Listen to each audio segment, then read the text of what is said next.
I'm going to be one of the people who actually lives with these children. I can give you a lot of personal experience. I could probably make you cry, and I'll probably have a tough time not crying, but I'm going to try to be clinical today. I will tell you about our experience in 6 minutes or less. It could take 6 years, but I won't keep you that long.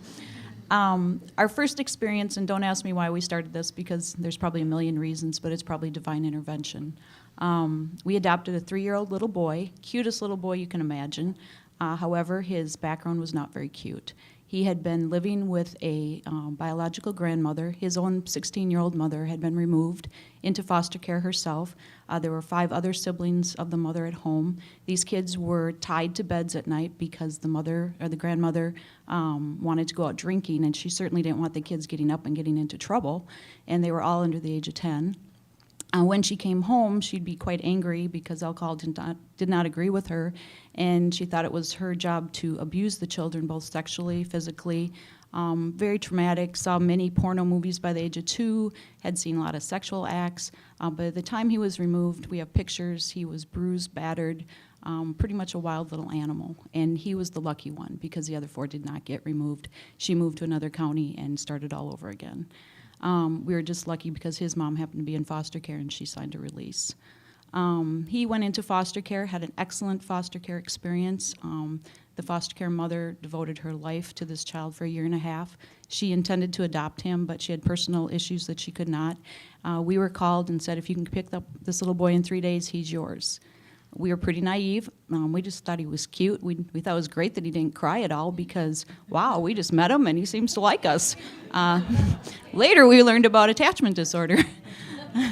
Seemed kind of hyper and really energetic. Later, we learned about ADHD. It kind of went on from there. We've learned a lot of disorders, a lot of mental health disabilities, but we loved him. He was great. We were excited. Seemed to fit right in. We thought, wow, this has been cool. We're good at this. We'll try it again. He needs a brother. So for some reason, he talked us into an older brother, and you can see who was running the house at this point. We talked to the social worker, and she said, oh, we don't do that. And we're like, no, he's pretty convinced he wants an older brother. Okay. The other thing I learned is once a child, all of our children came through the waiting children list, but once they get in the official book, that's not a good sign because those kids are not very adoptable. And for some reason, there weren't a lot of kids at that time, and they found us a boy who was about 11, and we met with the social worker and we met with the therapist who had seen him for approximately 1 year, met with the foster parents, and believe it or not, the exact words were, there's no bear in the woods in this boy. And we got him and we thought, boy, he doesn't smell very good. Well, he wasn't toilet trained.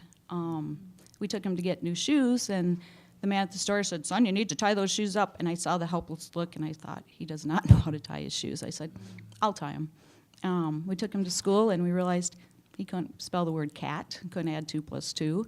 The reports were he was an A and B student, had great social skills. I think we were lied to, frankly. But, and he had been adopted before in return, also not a good sign. It was a tough year. It was an interesting year. There were times when we had no idea what to do. We had him evaluated. We had specialists. The school worked with us. About in 2 years, it got a lot better. Then puberty hit, and it all fell apart again. Today, he's 23 years old. He's been in and out of adult foster care since he was 18 years old. Our goal is to keep him out of prison. We would like him to have a full-time job. It doesn't seem to be likely. He has several disorders, several disabilities. He tries really hard. But for him being with his biological mother for 8 years, and it started the day he came home from the hospital, he was removed because she left him in an apartment crying for several hours. It was too late. And I don't know that there is an easy fix. I don't think there's medicine. I don't think there's a therapy that's going to fix him. Now, during this good period, we felt really good again, and we thought we could do this again. And it is rewarding. You're taking a child that has had no help, no guidance, and you're turning them into something that's better, and you feel really good about it. I thought, you know what, I'd really like to try a girl this time. So they told us, well, there's not a lot of girls because mothers tend to keep their girls. And they said, but if you're willing to take a sibling group, we might have one for you. So, and they said, and these are really good kids. In fact, they're just going to be removed from the parent, or they've been removed there in foster care, but they're just going to go officially on the system. So we'll get them for you before they go in the book. Okay. And they had an older brother that was 13. The girls were 8 and 5. We met them, and you know what? They were extremely sweet children, very articulate, very intelligent, anything you could ask for in a child.